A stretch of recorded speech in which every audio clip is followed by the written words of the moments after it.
কসমোসে আমি এর আগেও কাজ করেছি। কাজ করার সেটা প্রথম স্টুডেন্ট থাকা অবস্থায় 2010-এর দিকে একটা ওয়ার্কশপ করি। তখন থেকে স্টুডিওর সাথে আমার এক ধরনের ইন্টারেকশন আছে। তো এখানকার এনভায়রনমেন্টটা একটু ডিফারেন্ট, মানে কাজের পরিবেশটা একটু ডিফারেন্ট আর কি। যেখানে আসলে কাজ করতে হয়, মানে অটোমেটিক্যালি একটা প্রসেসের মধ্যে সবাই ঢুকে যায়। মানে কেউ বাড়ি থেকে ঘুরতে আসলো, তো দেখা গেছে একটা প্লেট নিল, কাজ করলো। তার মানে সাধারণত প্রিন্ট মেকিংয়ের যেই একাডেমিতে যে চর্চা হয় ওইখানে সুযোগটা কম।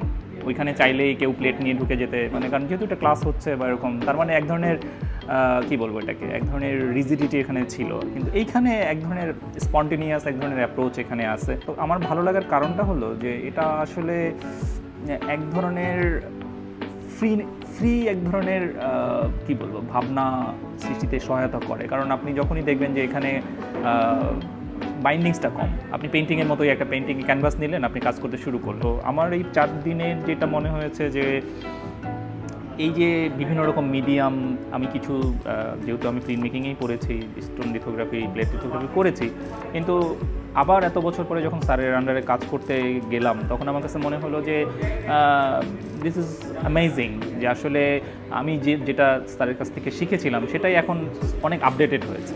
এই যে এই ট্রান্সফরমেশনগুলো আসলে দরকার। এবং এই ধরনের অ্যাক্টিভিটিস আমাকে একটা পেইন্টিংয়ের স্টুডেন্ট বা একটা পেইন্টিং যে করছে আর্টিস্ট, তার সাথে আমাকে এক ধরনের ইন্টারেকশন হচ্ছে, তার সাথে আমি খাচ্ছি, তার সাথে আমি কথা বলছি, মানে সারাটা দিন, এই 4টা দিন আমি তার সাথেই কাটিয়ে দিচ্ছি। তার মানে কনসিয়াসলি আমি কিন্তু তার কাছ থেকে নিচ্ছি এবং আমি দিচ্ছিও।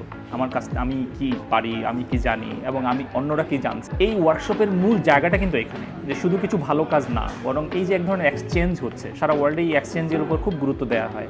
তো এই যে এক্সচেঞ্জগুলো হচ্ছে, তো এক্সচেঞ্জগুলো সৃষ্টির সুযোগ আসলে এর আগেও কসমোস করেছে, বাট মানে এবারেরটা আমার কাছে অ্যামেজিং মনে হয়েছে। যে এই কয়েকটা দিন জাস্ট আমি রাতের গিয়ে খুব টায়ার্ড হয়ে যাই, গিয়ে শুধু ঘুমিয়ে গেছি খাওয়া দাওয়া করে। আমার মধ্যে একটা ঘোরের মতো আর কি, যে 4টা দিন একটা ঘোরের মতোই চলে গেল। তো আমি আশা করব যে কসমোস এই ধরনের ওয়ার্কশপ অব্যাহত রাখবে এবং ভবিষ্যতে প্রিন্ট মেকিংয়ের আরও বেশি ওয়ার্কশপ হবে, আরও বেশি ইন্টারেক্টিভ ওয়ার্কশপ হবে।